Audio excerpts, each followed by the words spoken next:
Hello guys, so welcome to my channel. तो भाई आज की वीडियो जो है पार्ट नंबर 7 तो अपना चल ही रहा है, जिसके अंदर हम फंक्शंस को डिस्कस कर रहे हैं। तो उसका ये सब पार्ट है F2। F1 में मैंने आपको बताया था कि फंक्शन क्या होता है और फंक्शन क्या होता है, यानी उसकी एक डेफिनेशन बताई थी, और उसके बेसिस पर आपको मैंने दो एग्जाम्पल करवाए थे आपके। ठीक है भाई, एग्जाम्पल नंबर 10 एंड 11। अब फर्दर डिस्कस करते हैं फंक्शंस के बारे में। तो भाई चैनल को सब्सक्राइब जरूर कर लेना, और भाई इस प्लेलिस्ट को जो है सीरीज में देख लेना। ये आपका चैप्टर नंबर 2 चल रहा है गाइस, है ना।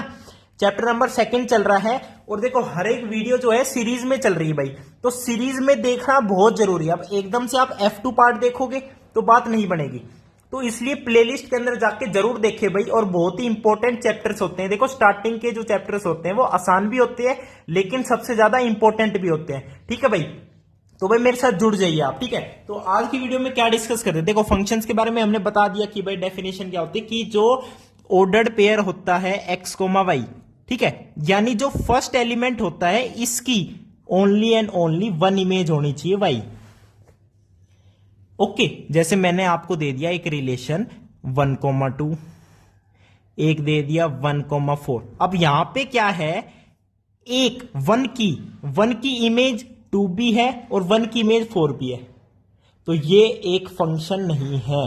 फंक्शन भाई है तो एक रिलेशन ही, लेकिन एक कंडीशन बता दी कि जो फर्स्ट एलिमेंट है उसकी सिर्फ एक ही इमेज होनी चाहिए। अब देखी जाए तो फर्स्ट एलिमेंट क्या होता है भाई, जब एक सेट से दूसरे सेट में रिलेशन निकालते हैं तो फर्स्ट वाले एलिमेंट्स ऑफ ऑर्डर्ड पेयर में उसे बोलते हैं डोमेन।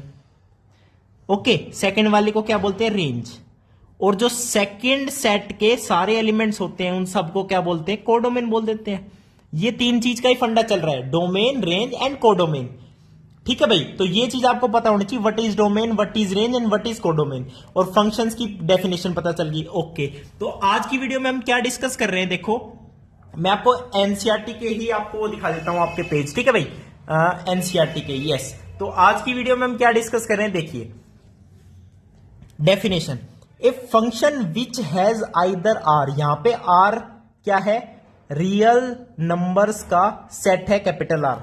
ठीक है भाई, it is the real number set, capital R. ठीक है, और वन ऑफ इट सबसेट्स, अब या फिर वन ऑफ इट सबसेट हो। अब रियल नंबर के सबसेट क्या होते हैं, नेचुरल नंबर भी होता है, इंटीजर भी होता है, रैशनल नंबर भी होता है, इरेशनल नंबर भी होता है।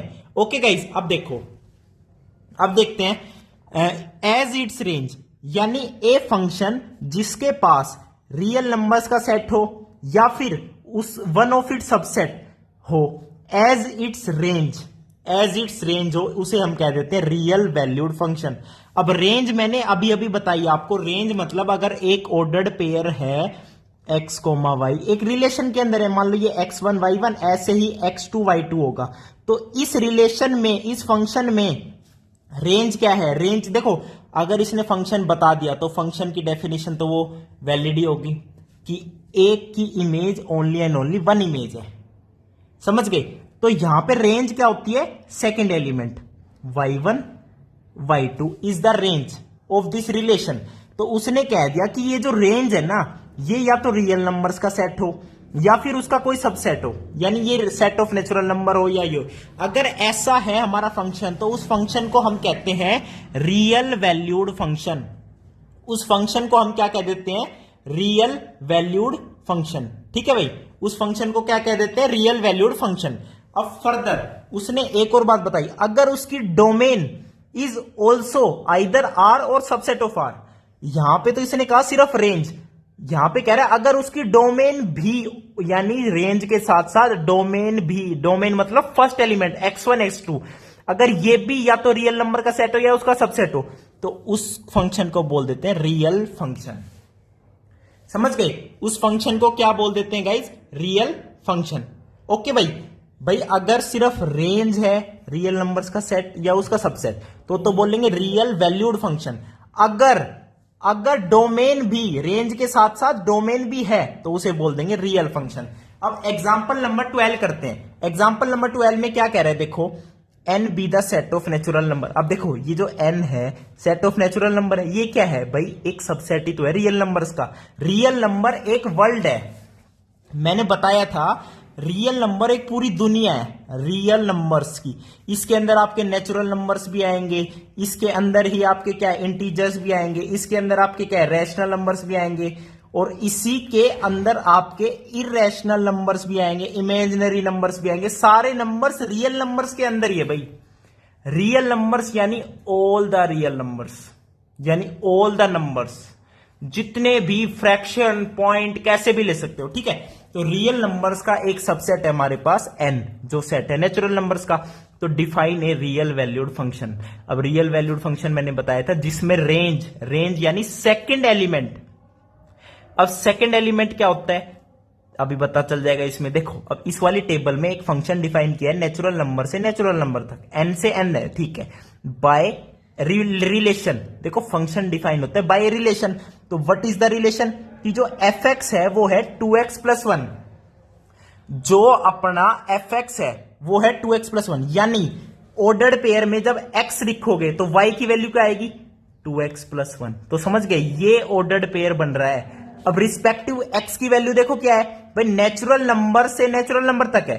Very good. अब नेचुरल नंबर से नेचुरल नंबर तक है, नेचुरल नंबर तो 1 से स्टार्ट होकर इन्फिनिटी तक जाते हैं। अब यहां पे इसने दे दी table, complete the table given below. Using this definition we have to complete this table. तो x की वैल्यू 1 2 3 4 5 6 7 दे दी।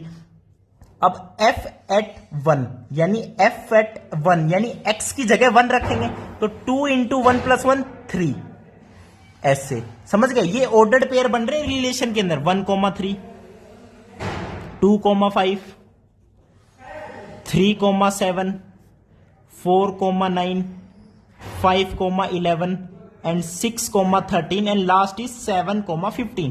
तो ये आपका फंक्शन में मतलब रिलेशन बन गया ये वाला, ठीक है। ये वाला आर रिलेशन के लिए, समझ गए, यानी ऑर्डर्ड पेयर में ये आ गया। अब देखो इसकी रेंज क्या है 3 5 7 9 11 13 15, इसे रेंज बोल देते हैं। और डोमेन क्या है 1 2 3 4 5 6 7, बस सिंपल है।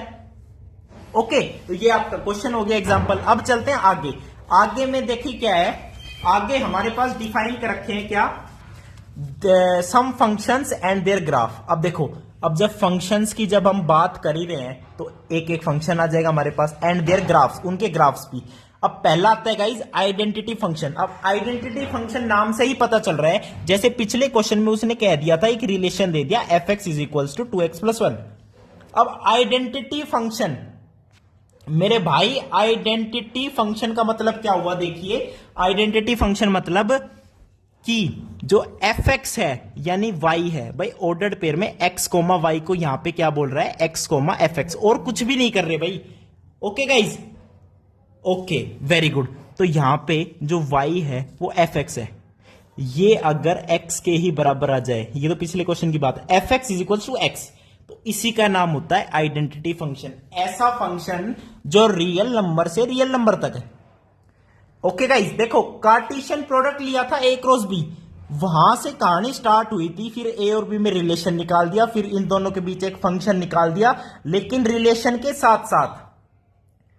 तो कंफ्यूज होने वाली कोई बात नहीं है मेरे भाई, एकदम बढ़िया सेटिंग चल रही है अपनी, कोई दिक्कत नहीं। तो आइडेंटिटी फंक्शन नाम से ही पता चल रहा है कि x is equals to y. अब x is equals to y, सबको लाइन पता है ग्राफ पे, ये इसका ग्राफ बनता है। इस लाइन पे x और y दोनों बराबर है। ओके, x और y दोनों क्या है बराबर है। अब मैंने बताया कि रियल नंबर से रियल नंबर तक का यहां पे बनाया है। ओके, अब देखो ऑर्डर्ड पेयर लिखोगे 1,1 2,2, ऐसे माइनस में भी रहेगा, ये एक एग्जांपल दे रहा हूं। तो पहली बात तो आएगी डोमेन की। तो डोमेन में क्या आएगा बताओ, डोमेन में फर्स्ट वाले एलिमेंट, तो फर्स्ट वाले एलिमेंट सारे क्या रियल नंबर से आएंगे। अब बात आई रेंज की, रेंज में क्या आएंगे, रेंज में भी सारे रियल नंबर से आएंगे। तो here domain and range of F are capital R. देखो सेट को कैपिटल से रिप्रेजेंट करते हैं and it is the set of real numbers. Okay guys, अब सेकंड चलते हैं कांस्टेंट फंक्शन। अब कांस्टेंट फंक्शन नाम से ही पता चल रहा है कि यहां पे जो फंक्शन है वो कांस्टेंट रहना है, ग्राफ से भी दिख गया होगा आपको, ठीक है, लेकिन है तो रिलेशन रियल नंबर से रियल नंबर के बीच में। ओके, अब जैसे ऑर्डर्ड पेयर लिखते हैं x कोमा वाई, तो यहां पे दे दिया कि y आपका क्या है, fx है, वो एक कांस्टेंट है, यानी x की वैल्यू कुछ भी रखो वो हमेशा कांस्टेंट ही रहना है। तो यहीं से डोमेन और रेंज की मैं बताता हूं कैसे फाइंड आउट करते हैं। देखो x की वैल्यू कुछ भी रखो, अब कुछ भी में रियल नंबर्स में तो बहुत सारे नंबर से कुछ भी एग्जांपल ले लो, 1 रख लो तो भी सी आएगी, 2 रख लो तो भी सी आएगी, 3 रख लो तो भी सी आएगी, कुछ भी रख लो भाई। अब डोमेन ऑफ फंक्शन, डोमेन में तो सारे रियल नंबर्स आ जाएंगे क्योंकि लाइन के अंदर रियल नंबर्स ही एग्जिस्ट करेंगे सारे के सारे। तो डोमेन तो आपकी क्या आ जाएगी, रियल नंबर आ जाएगी। अब जो रेंज है, अब रेंज में यानी second element of the ordered pair, वो तो हमेशा कांस्टेंट ही रह रहा है, सी है अपना, ये देख रहे हो, तो इसकी रेंज क्या आ जाएगी, सी आ जाएगी बस। और ये एग्जांपल के तौर पे जब fx इज इक्वल टू 3 है, यानी ये आपका ग्राफ बना दिया कांस्टेंट फंक्शन का, और कुछ भी नहीं किया भाई इसने। अब चलते हैं आगे, ठीक है भाई, ये एक एनसीईआरटी की ही प्रिंट है, ठीक है भाई, देख सकते हो 2025-26 का प्रिंट है एनसीईआरटी का, ओके, प्रॉपर वही चल रहा है, कोई दिक्कत वाली बात नहीं। अब चलते हैं आगे। आगे इसने कह दिया क्या, इसने कह दिया मेरे भाई पोलिनोमियल फंक्शन है ना, हाँ जी, पोलिनोमियल फंक्शन, इस ग्राफ के बारे में बता दिया कि ये पैरेलल टू एक्सिस है, ये एग्जांपल दे दिया। अब बात आती है पोलिनोमियल फंक्शन की। अब पोलिनोमियल फंक्शन से नाम से पता चल रहा है कि जब हम x कोमा fx लिख रहे हैं, यानी ये ऑर्डर्ड पेयर है, ये fx क्या है, fx एक पोलिनोमियल का फंक्शन है बस। और रिलेशन कहां से, कहा, real numbers to real numbers है, यानी x की वैल्यू देखो y इज fx, और fx दे दिया a0 plus a1x plus a2x square up to an x की power n tends to infinity, क्योंकि रियल नंबर्स अगेन इसने बता दिया n is a non negative integer, and a0 a1 a2 ये सब बिलोंग करते हैं r से, कैपिटल R सेट से ही, ओके। अब ये एग्जांपल है fx, कोई भी एग्जांपल, ये क्यूबिक इक्वेशन ले ली, gx ले लिया एक, ये बाई क्वाड्रेटिक इक्वेशन ले ली, ओके, यानी x की वैल्यू पे ही कुछ ये फंक्शंस हैं, fx x की फॉर्म में ही, बस इसका मतलब ये है भाई, कांस्टेंट फंक्शन में तो x की कुछ वैल्यू रख रहे थे, आंसर कांस्टेंट ही आ रहा था हमेशा। आइडेंटिटी फंक्शन में x की जो वैल्यू रख रहे वही y की वैल्यू आ रही थी, यानी fx की वैल्यू, यहां पे x है और यहां पे fx है, fx एक पोलिनोमियल है x की फॉर्म में, ये जनरल इसकी रिप्रेजेंटेशन है, ओके गाइज, तो ये है इसकी बात। अब चलते हैं अपने एग्जाम्पल पे। एग्जाम्पल नंबर 13 देखो क्या कह रहा है, define the function f such that r is to r, मतलब r से r रिलेशन है, okay, by y is equals to fx is equals to x square, x belongs to real number, very good. Complete the table given below using this definition. अब table complete करनी है, कुछ भी नहीं है, x की जगह -4 रख दो तो fx आ जाएगा 16, -3 रख दो 9, इसका स्क्वायर करना है बस, -2 का स्क्वायर 4, -1 का 1, 0 का 0, 1 4 9 6, ओके 9 16 सॉरी। तो ये हमने फंक्शन टेबल कंप्लीट कर दी।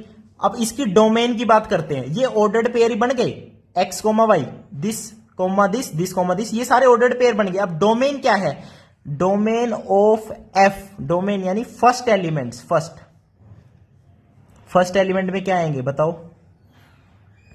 भाई, ये तो कुछ टेबल कंप्लीट करने के लिए तो एग्जांपल दे दिए, लेकिन रियल नंबर सारे ही आ जाएंगे डोमेन के अंदर। x की वैल्यू कुछ भी रख दो पूरे इंटीजर्स में, मतलब इंटीजर्स में नहीं, पूरे रियल नंबर्स में, ठीक है भाई। तो इसकी डोमेन में तो अपना रियल नंबर्स आ जाएगा, वेरी गुड। अब रेंज में क्या आएगा, रेंज में भी रियल नंबर ही आएगा, उसका स्क्वायर ही तो कर रहे हैं भाई, और कुछ भी नहीं कर रहे, रियल नंबर ले लिया और उसका स्क्वायर कर दिया, रियल नंबर का स्क्वायर रियल नंबर ही होगा। तो domain and range are belongs to real number. अब इसका ग्राफ बना दिया, टेबल के हिसाब से ग्राफ बनाया, ठीक है भाई। देखो 0 वैल्यू ली तो 0, तो 0,0, ऑब्वियसली ये क्वाड्रेटिक इक्वेशन है, तो इसका ग्राफ क्या बनेगा, पैराबोला बनेगा, तो ये पैराबोला, इसका ग्राफ बना दिया बस, और कुछ भी नहीं है, ठीक है भाई। अब चलते हैं एक और एग्जांपल करते हैं, 14th एग्जांपल करते हैं अपना इस वीडियो में, ठीक है।